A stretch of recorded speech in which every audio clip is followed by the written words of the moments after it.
Um feliz ano novo para quem eu não dei um feliz ano novo ainda, né? Bem-vindo a 2024, né? Muito bom nós estarmos aqui no primeiro culto do ano, cultuando ao Senhor. E é muito bom ver cada um de vocês, cada família conosco aqui neste culto, nessa oportunidade.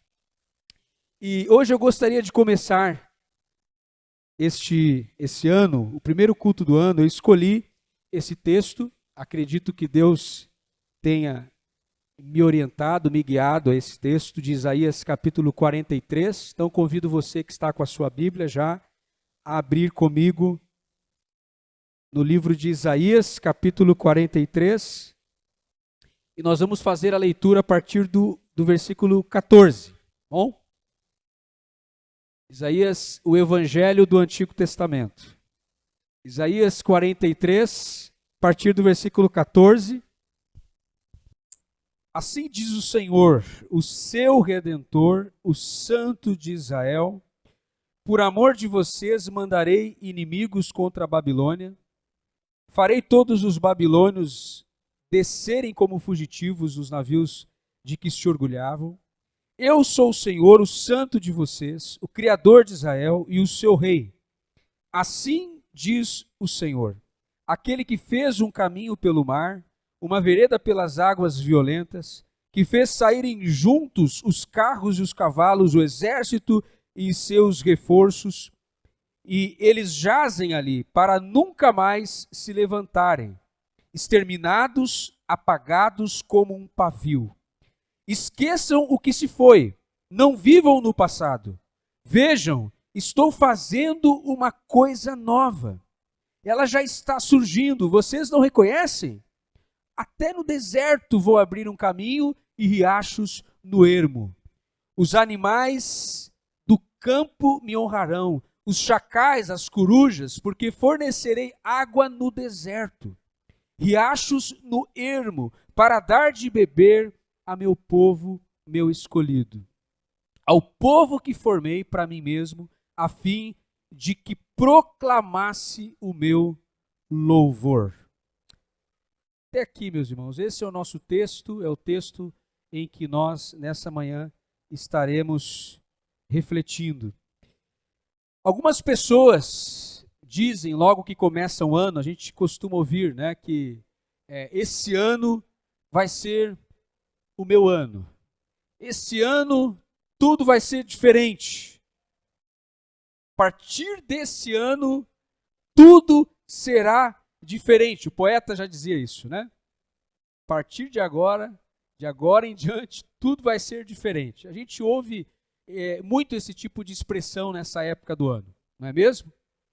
Que ao longo de um ano que se passa, um novo ano que está prestes a começar, as pessoas vão criando expectativas. E é claro, meus irmãos, existe um perigo nisso. O perigo de nós termos uma perspectiva de um novo ano muito triunfalista.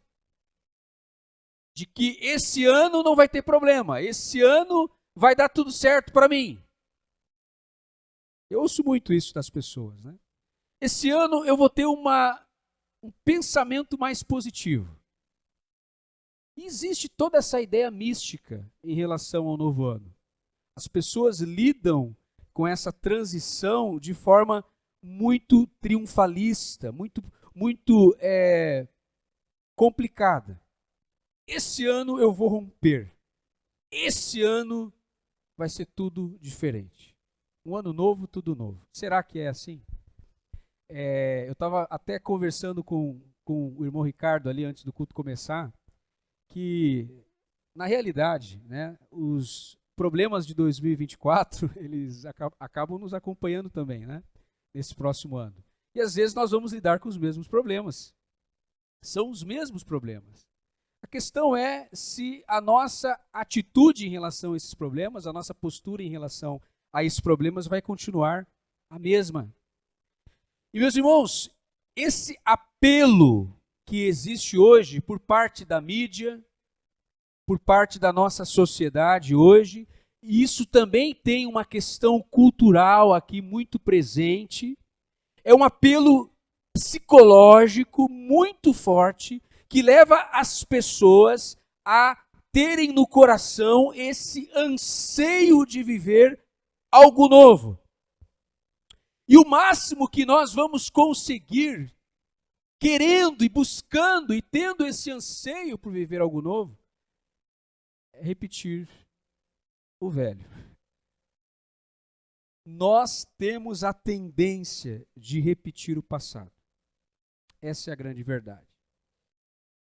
Tem um texto de Eclesiastes, eu gosto muito do livro de Eclesiastes, capítulo 1, versículo 9.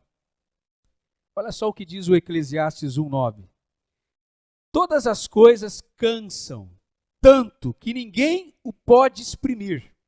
Os olhos não se fartam de ver, nem se enchem os ouvidos de ouvir. E o versículo 9. O que foi isso? O que foi? Isso é o que há de ser. E o que se fez, isso se fará, de modo que nada há de novo debaixo do céu. O Eclesiastes chega a essa conclusão. Não há nada de novo debaixo do céu. É um balde de água fria, né? É isso que o Eclesiastes está fazendo. O autor de Eclesiastes, ele está colocando o nosso pé no chão. Ele está fincando os nossos pés no chão, na realidade.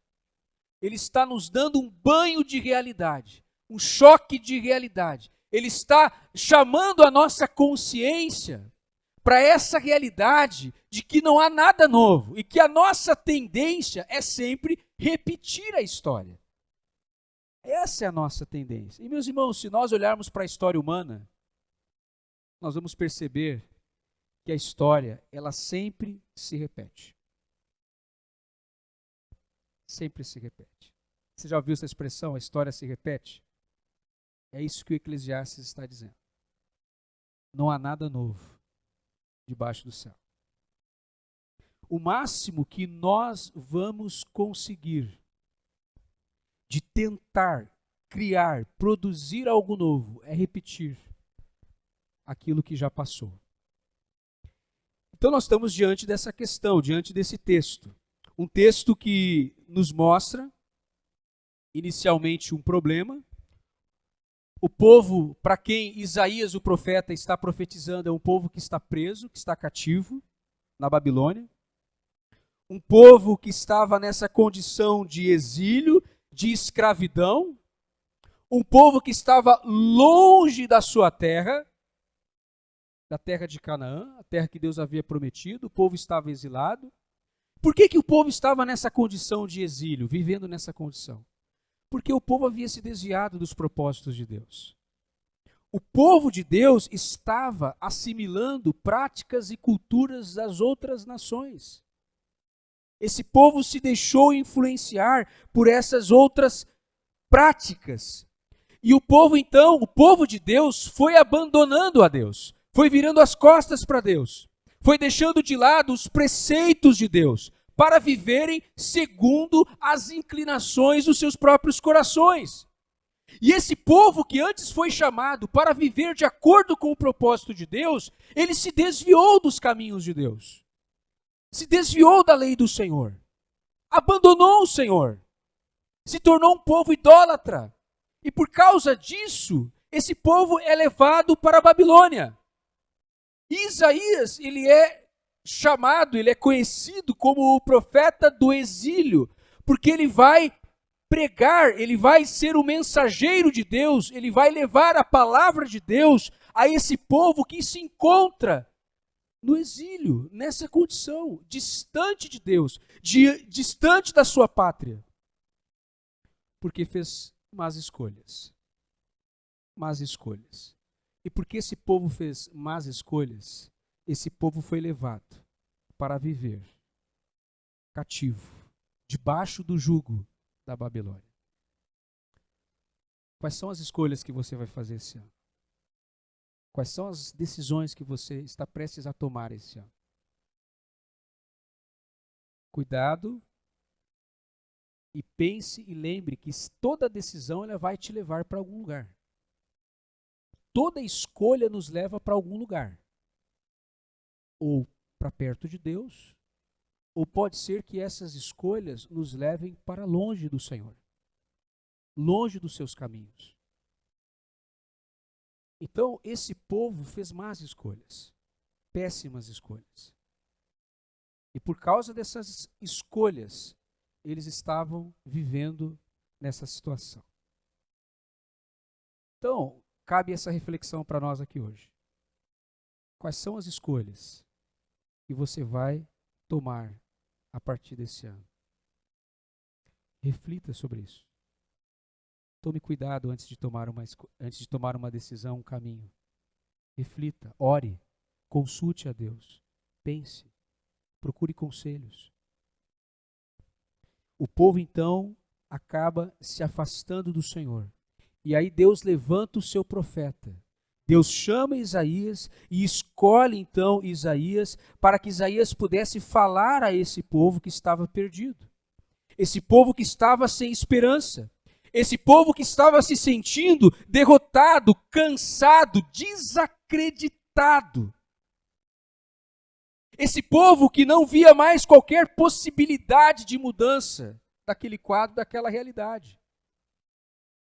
E quando nós vivemos nesse mundo e olhamos para a situação desse mundo hoje, muitas vezes nós nos sentimos assim, nós ficamos desacreditados. A gente vai desacreditando em tudo.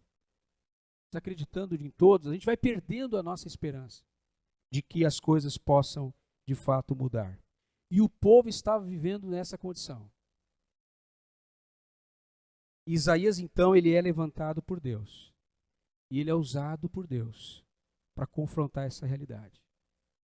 E, meus irmãos, esse texto ele vai nos falar exatamente disso. O contexto aqui é esse.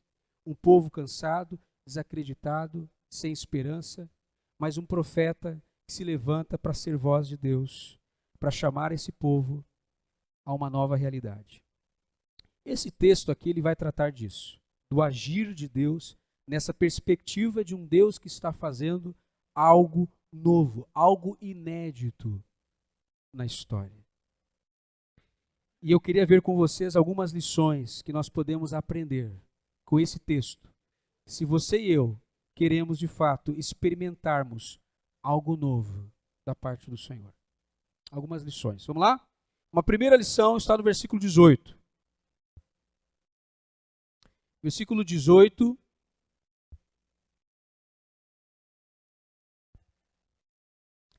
Esqueçam o que se foi e não vivam no passado. O que o profeta está dizendo que o povo deveria, nesse momento, esquecer? O primeiro êxodo. Esse texto está falando de 2 êxodos. O primeiro êxodo foi o êxodo do Egito. Quando Deus liberta o seu povo da escravidão do Egito. Foi o primeiro êxodo. Deus tira o seu povo do Egito e conduz o seu povo à terra prometida, à terra de Canaã. Esse foi o primeiro êxodo. Mas na história do povo de Deus teve um segundo êxodo que aconteceu na Babilônia.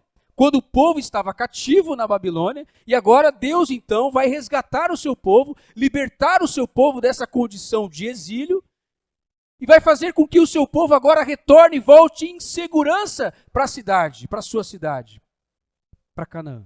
É o segundo êxodo. Então esse texto vai falar de um primeiro êxodo e de um segundo êxodo que acontece nessa circunstância, nesse momento da história, e que Isaías é usado por Deus para falar a esse povo a respeito desse segundo êxodo. Mas quando ele fala do primeiro êxodo que aconteceu lá atrás, ele diz, não fiquem presos àquilo que aconteceu lá atrás. Então, meus irmãos, uma primeira lição que a gente pode aprender aqui, se a gente quer de fato experimentar e viver algo novo da parte de Deus, é que o passado nunca terá a última palavra. O seu passado, o meu passado, nunca terá a última palavra sobre a nossa vida e sobre a nossa existência. Não podemos alimentar as vitórias do passado, aquilo que aconteceu. Se nós vivermos somente das experiências do passado, se nós estivermos presos às memórias do passado, nós vamos nos fechar para o novo que Deus quer fazer na nossa vida, para esse algo novo de Deus. Muitas vezes é assim que nós estamos e vivemos, excessivamente apegados ao passado, como se o passado fosse presente. Tem muita gente vivendo assim hoje. Muitos carregam o passado por onde vão. Carregam o seu passado, vivendo as novas experiências, mas sempre trazendo o passado e tentando transportar o passado para o presente. Querendo, de alguma forma, se transportar para aquele momento da história que já foi, que já passou. Eclesiastes ainda vai dizer, no capítulo 7, versículo 10, não diga porque os dias do passado foram melhores que os de hoje, pois não é sábio fazer tais perguntas. Não diga por que lá atrás foi melhor. Esse tipo de pergunta, o Eclesiastes vai dizer, não é uma pergunta sábia. Porque essa pessoa, ela está procurando viver apenas presa às experiências e às memórias do seu passado. E aí então o passado começa a impedir que a gente siga em frente. Então a gente precisa tomar muito cuidado, porque muitas vezes o passado exerce, até psicologicamente, espiritualmente, emocionalmente, exerce um peso muito grande sobre a nossa vida e sobre o nosso presente. O que você precisa deixar no passado? O que precisa ficar lá? Que você está trazendo com você? Que continua com você? Não é sábio vivermos presos ao que já foi. O lugar do passado, sabe onde é que é? No passado. No passado. Às vezes a gente conversa com algumas pessoas e eu acho normal isso, as pessoas mais velhas, elas têm mais excesso de passado do que de futuro, né? Os mais jovens têm mais excesso de futuro do que de passado. Então é normal que os jovens falem mais do futuro, né? Seus planos, aquilo que eles querem, né? Fazer, projetos. Os jovens têm pouco passado. Então a tendência é que eles falem mais do futuro, né? Mas os mais velhos, eles têm mais passado do que futuro. Então é normal que as pessoas mais velhas falem mais das suas experiências passadas. E o que eu estou dizendo aqui, meus irmãos, é que não é que nós temos que virar as costas para o nosso passado. As experiências que nós vivemos, elas são muito importantes. Elas fazem parte da nossa bagagem de vida. A gente não pode simplesmente apagar o nosso passado, não é isso, não é disso que se trata. Não é dizer, nada que eu vivi lá atrás importa e tem valor. Tem! É importante. Você acha que eu também não olho às vezes para o meu passado e tento aprender com as minhas experiências, aquilo que deu certo, aquilo que não deu certo? Aquilo em que eu fui assertivo, aquilo que eu não fui tão assertivo? O meu passado, ele me ensina muito. Eu, às vezes, recorro às minhas memórias. Eu recorro, muitas vezes, às minhas experiências do passado, a fim de tomar boas decisões do presente. Então, não se trata de esquecer de tudo, né? Deixar o passado para lá. Não é isso. Mas, muitas vezes, o passado se torna tão presente na nossa vida que a gente deixa de viver o presente por causa do passado. Então, isso não significa que não podemos nos valer das experiências do passado. Aprenda com o passado, mas não viva no passado. Aprenda com o passado, mas não viva de passado. Por quê? Porque a esperança, ela coloca o nosso olhar naquilo que está diante de nós. A esperança coloca o nosso olhar naquilo que está por acontecer. Então, a primeira lição que eu aprendo aqui, meus irmãos, é essa. O seu passado nunca vai ter a última palavra sobre a sua vida, a sua existência, qualquer área da sua vida. Não permita que o passado te defina.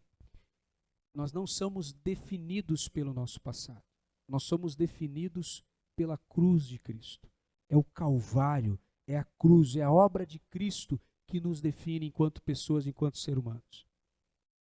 Eu gosto muito de uma ideia 3 formas de abordar a vida. Você pode abordar a vida como o pessimista. O pessimista tudo tá ruim, não tá nada bom, né?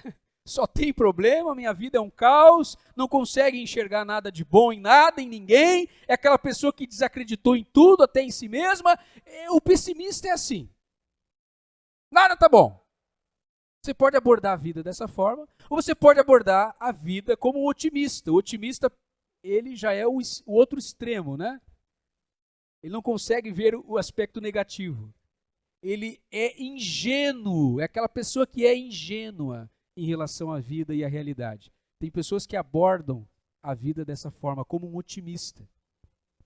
Mas existe uma outra forma de abordar a vida, que eu gosto muito dessa forma, que é como um realista. Ser realista. Mas um realista esperançoso. Um realista esperançoso. Tá, agora cita a fonte, né? Quem é que diz isso, né? O Ariano Suassuna fala sobre isso. O Ariano Suassuna fala que ele aborda a vida dessa perspectiva como um realista esperançoso. Ele não nega a realidade. Ele não nega os fatos. Mas ele tem esperança de que as coisas podem ser diferentes.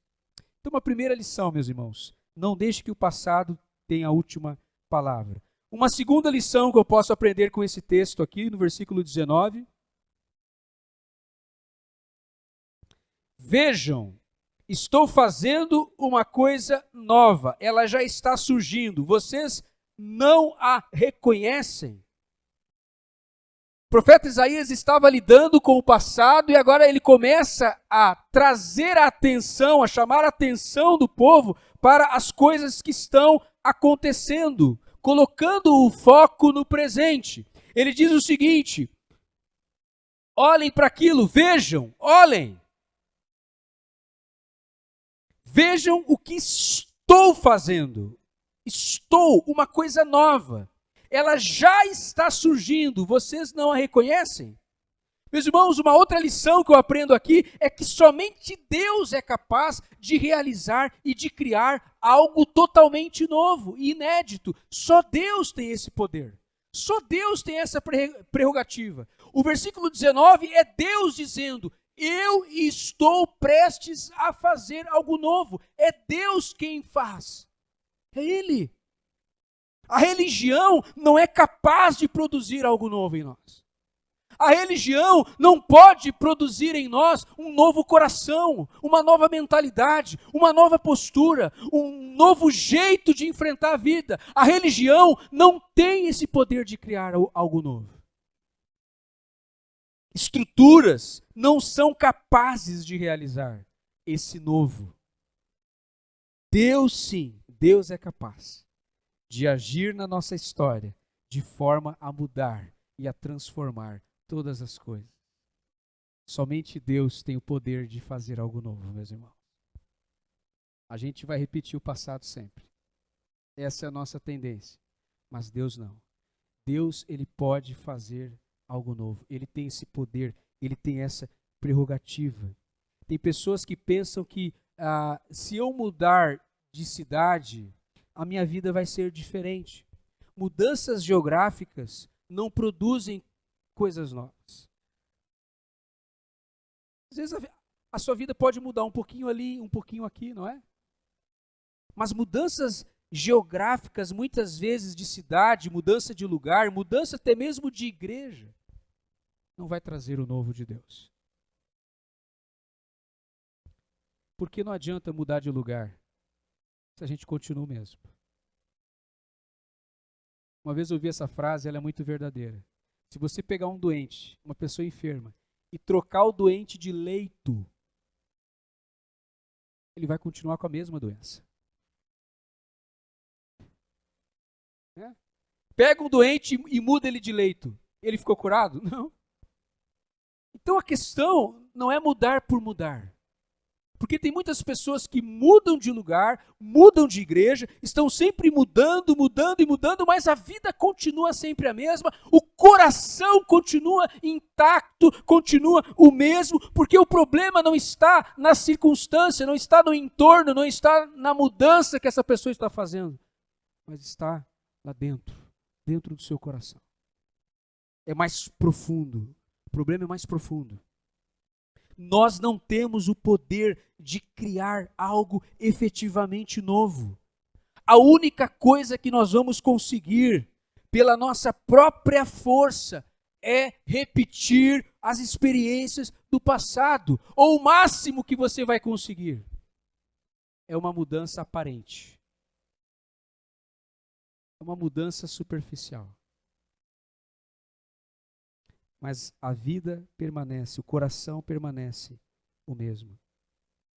Meus irmãos, é importante a gente perceber que a ênfase aqui nesse texto não está na ação humana. Você pode perceber que enquanto o profeta Isaías aqui está falando, o tempo todo é Deus falando sobre o que ele vai fazer. E aquilo que ele vai fazer é o que de fato vai mudar a história. É o que ele vai fazer que de fato vai transformar aquela realidade. É o que Deus está prestes a fazer que vai mudar o rumo das coisas. É Deus, o tempo todo o profeta está falando, eu, o Senhor, estou dizendo, eu vou fazer. E meus irmãos, às vezes a gente começa o ano, a gente quer fazer tudo novo, a gente quer trazer esse novo, a gente quer trazer essa nova realidade à luz, mas é Ele, é Deus quem tem poder de fazer isso. Por isso a ênfase aqui está naquilo que Deus vai fazer. Meus irmãos, eu como igreja, eu como pastor, como líder, aqui da instituição Primeira Igreja Batista, você acha que eu já não estou preocupado em relação, no bom sentido, em planejar o ano de 2024? Eu tenho sentado com a Graça em casa, a gente já tem conversado, o que a gente vai fazer esse ano, o que vai acontecer esse ano lá na igreja. A gente tem muitos planos no nosso coração, projetos para a igreja esse ano. A gente está sonhando com a igreja esse ano, com coisas novas. A gente está muito feliz e a gente está com uma expectativa muito boa, que esse ano vai ser um ano de muitas experiências para nós como igreja. Tem muita coisa boa vindo por aí. Mas não depende de nós. Depende do que o Senhor vai fazer. Depende do que Deus quer fazer. Porque senão, meus irmãos, a gente só está correndo atrás do vento. De fato, aquilo que muda, que transforma, que produz algo novo, é algo que somente Deus pode realizar, fazer. Porque com Deus é possível sonhar com um futuro diferente, com uma história diferente. Com Deus. Somente Deus é capaz de fazer algo inédito, algo novo. E olha só a outra lição que a gente pode aprender aqui no versículo 19 e versículo 20. Uma outra lição que nós podemos aprender, versículo 19, o final do versículo 19 diz, até no deserto eu vou abrir um caminho e riachos no ermo. Os animais do campo me honrarão, os chacais, as corujas, porque fornecerei água no deserto, riachos no ermo, para dar de beber ao meu povo escolhido. Você percebe o que Deus está dizendo aqui que vai fazer na história do seu povo? Meus irmãos, Ele vai fazer algo novo em meio a um cenário de crise. E isso é mais uma lição que eu posso aprender com esse texto. Deus faz algo novo em meio a um cenário de crise, de desolação no deserto. No deserto. E é interessante porque Deus fala de dois caminhos nesse texto de Isaías que nós lemos. O primeiro caminho que ele abre no mar, você lembra a experiência do povo de Israel lá fugindo, do exército egípcio, do faraó. Qual é o milagre que Deus faz lá em Êxodo? Deus divide o mar, Deus faz um caminho no meio do mar. O primeiro êxodo se trata desse feito de Deus. Deus abriu um caminho no mar.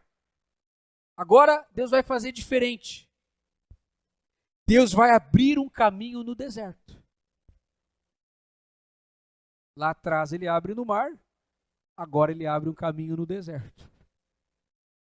Lá atrás era água, né? Era um caminho no mar. Agora ele pega a água e coloca no deserto. Você vê como Deus age na história? Deus é muito criativo, né? Deus, ele faz, seja no mar, seja no deserto, Deus sempre tem um caminho, ele sempre tem uma trilha, ele sempre tem uma direção para a nossa vida. Não importa o lugar, não importa o cenário.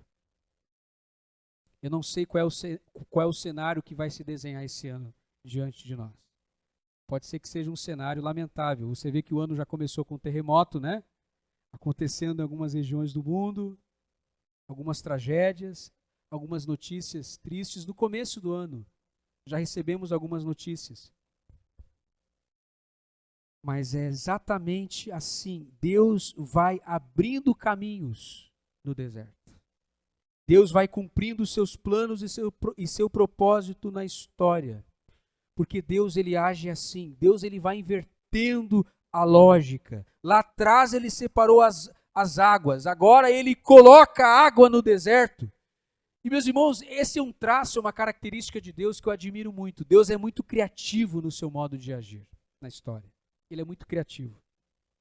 Deus não age do mesmo jeito sempre. Não age do mesmo jeito. Deus, ele não é um Deus repetitivo. Nós sim, mas Deus é um Deus inovador. Deus é um Deus inovador. Ele sempre está inovando. Ele sempre está agindo de um modo totalmente novo e diferente, e muitas vezes de um modo que nós não esperamos e que até nos surpreende. E é isso que Deus está prestes a fazer aqui. Eu vou colocar água no deserto. É nesse ambiente marcado pela crise, pela desolação, que eu vou fazer fluir rios de águas vivas. Meus irmãos, o deserto é um lugar de escassez. O deserto é um lugar de sequidão. O deserto é um lugar de intenso calor. O deserto é um lugar de crise. Então você imagina, é no deserto que Deus vai fazer algo novo acontecer. É nesse ambiente caótico, de crise, de ausência de recursos, de possibilidades, é exatamente nesse cenário que Deus vai fazer algo novo surgir, acontecer. Porque, meus irmãos, é nesse ambiente de crise e muitas vezes aridez espiritual que Deus está agindo, que Deus está trabalhando. Isso é incrível, isso é extraordinário. E eu gosto muito do autor, teólogo Thomas Halley, que no seu livro Não Sem Esperança, o livro do Thomas Halley, que ele vai dizer o seguinte: a crise é o berço da esperança. A crise, Thomas Halley, que vai dizer, a crise é o berço da esperança. A esperança nasce quando tudo mais se desvanece. A esperança surge quando tudo mais se desvanece. O mundo é esse deserto. Mas não só o mundo é esse deserto. O nosso coração também, muitas vezes, é como esse deserto. Árido, sem vida. Você não se sente assim às vezes, espiritualmente? Árido, como uma terra árida, uma terra seca, um lugar sem vida. O seu coração hoje pode ser esse lugar, e precisa ser irrigado por essa água. Essa água que Deus quer fazer fluir. Que Deus quer fazer fluir no seu coração. O nosso coração muitas vezes se encontra assim, como um deserto. E aí eu lembro muito daquela experiência de Jesus à beira do poço, em João capítulo 4, conversando com a mulher samaritana. E aquela mulher estava com sede, Jesus também, e eles travam um diálogo ali, uma conversa. Jesus aproveita esse momento que ela foi buscar água e Jesus começa a falar sobre uma outra água. Que ela custa entender que água é essa. Onde é que Jesus quer chegar? E Jesus diz, aquele que crê em mim, do seu interior fluirão rios de águas vivas. Aquele que beber dessa água que eu tenho, jamais voltará a ter sede. Meus irmãos, nós sabemos aonde encontrar água. Nós sabemos aonde é que é a fonte. A gente tem que caminhar para essa fonte todo dia. Todo dia a gente tem que estar ligado à fonte que é Jesus.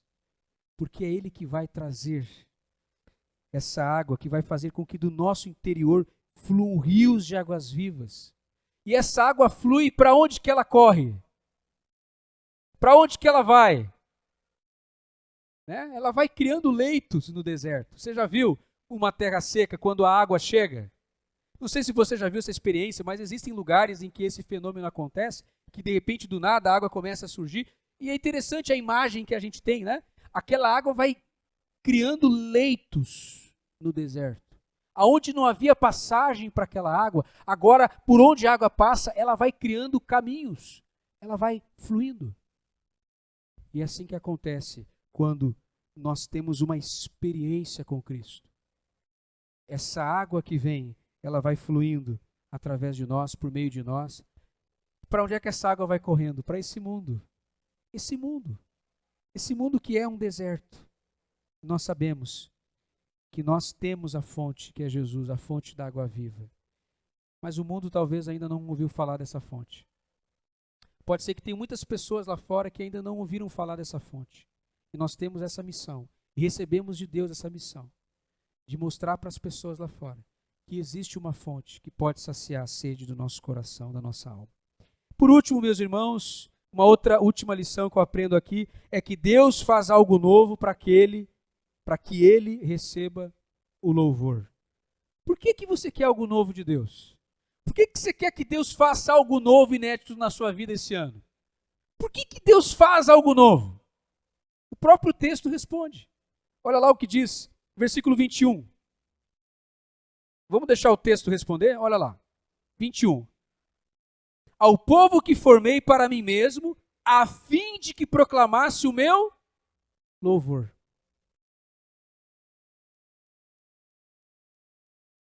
Deus faz coisas novas para que Ele receba todo o crédito e todo o mérito. E não nós. Deus faz tudo novo, né, na nossa vida para que Ele receba o mérito e não o homem. Para o meu louvor, eu criei o meu povo, eu formei esse povo para que por meio desse povo o meu nome seja glorificado, seja exaltado, seja celebrado. Por que Deus faz e realiza coisas novas na nossa vida? Por que Deus nos abençoa, meus irmãos? Por que Deus realiza esses atos grandiosos e poderosos na história do seu povo? Para que nós ostentemos? Para que nós venhamos fazer uma propaganda, né? E venhamos ter uma postura arrogante diante das pessoas e diante do mundo. Olha o que Deus está fazendo na minha vida. E tem pessoa que vai lá e faz uma selfie do que Deus está fazendo. Né? Tá na moda agora a selfie, né? Troquei de casa. Comprei um carro novo. Né? Vai fotografando, né? Tudo que está acontecendo na vida dela de bom. Para despertar inveja, né? Será que Deus faz algo novo na nossa vida para que a gente fique ostentando e fique tendo uma atitude arrogante? Porque parece que é só na minha vida que Deus quer fazer algo novo. E aí a gente começa a deixar que isso entre no nosso coração e a gente vai perdendo o propósito das coisas. O porquê que Deus quer fazer algo novo na nossa vida. Meus irmãos, não é para que nós ostentemos. Não. Tudo que Deus faz é para o louvor da sua glória. Para que o seu nome seja glorificado. Para que Ele receba o crédito. Somente Ele e mais ninguém.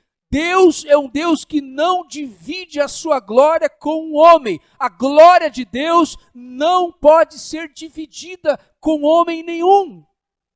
Nós não estamos aqui para disputar pela glória. Não.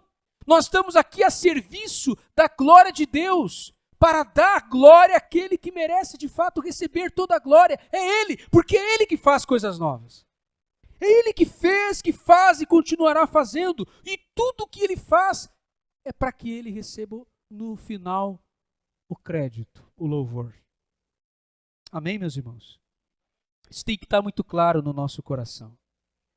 Porque dele, por meio dele e para ele são todas as coisas. Todas as coisas. Amém? Versículo 21. O povo que eu formei. Nós fomos criados por Deus. O povo de Deus foi criado pelo próprio Deus. A igreja tem origem em Deus. A igreja tem origem na mente e no coração de Deus. Igreja é obra de Deus. A igreja foi feita e foi trazida à existência pelo próprio Deus, porque é Deus que nos salva, Ele que nos salvou, Ele que nos escolheu, Ele que nos santificou. Então, igreja não é negócio. Tem muito pastor por aí tratando a igreja como um negócio. Igreja não é um negócio. Não é um negócio. A igreja é de Deus. A igreja pertence a Ele, é dele. A igreja tem origem nele, em Deus. Foi Deus quem planejou a sua igreja. Foi Deus quem nos juntou, quem nos reuniu. Foi Deus quem nos alcançou. Nós somos obra de Deus. A igreja é obra de Deus, é coisa de Deus. Amém? É coisa de Deus.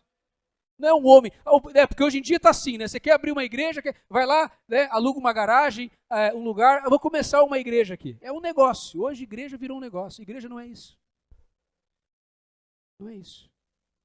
A igreja é o povo de Deus, é o povo da aliança, o povo que Deus escolheu, que Deus chamou, é o seu povo. Nós pertencemos a Ele, porque fomos criados por Ele. É isso que ele vai dizer no versículo 21. O povo que eu formei, que eu criei.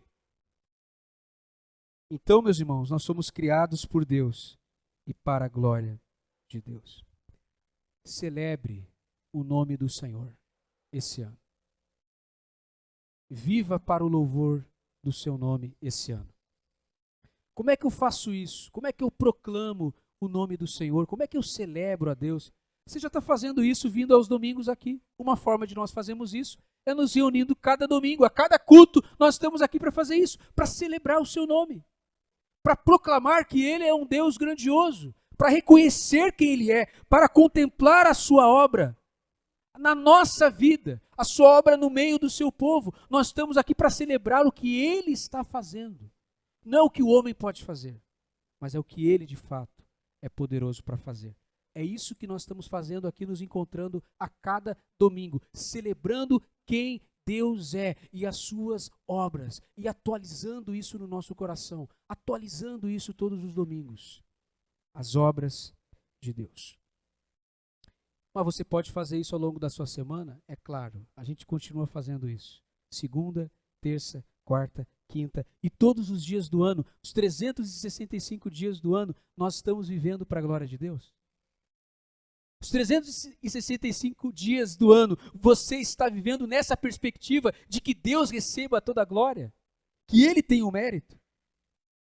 Você tem proclamado, através da sua boca, quem Deus é, o que Ele tem feito, e através também do seu viver diário, do seu testemunho, o seu testemunho tem carregado essa mensagem por onde você tem ido?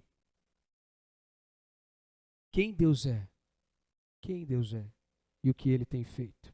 E nós estamos aqui para isso, para apontar para Ele. Tudo se trata dEle e não de nós. Por isso que o texto termina dizendo, para o seu louvor. Para o seu louvor. Se trata o tempo todo sobre quem Ele é e o que Ele faz. Amém, meus irmãos? Então nós não temos chance nenhuma de começar esse ano com uma atitude diferente, com base na nossa própria força. O máximo que a gente vai conseguir é frustração, sentimento de derrota, culpa em tentar produzir algo novo, com base na nossa capacidade humana. Mas se a gente colocar a nossa fé, a nossa esperança e confiança em que Deus sim é poderoso para fazer coisas novas na nossa vida, aí sim, nós vamos entender o que é viver algo novo da parte do Senhor. E é isso que eu desejo para você. Um ano novo mas também experiências novas com Deus. O agir de Deus sendo cada dia presente na nossa história. Amém? Vamos nos colocar de pé? Senhor, nós queremos nos preparar para esse momento agora em que vamos estar celebrando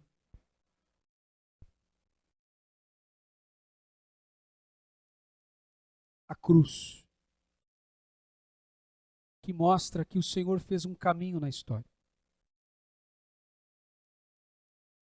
O Senhor abriu um caminho, Senhor, no deserto, para que o povo pudesse retornar para a sua terra em segurança. E o Senhor cuidou para que esse regresso, esse retorno através de Ciro fosse conduzido de forma que o remanescente, o teu povo remanescente fosse preservado. E o Senhor cuidou do teu povo enquanto ele estava no deserto, suprindo as suas necessidades, Senhor Deus. Cuidando do teu povo para que ele se mantivesse até o final.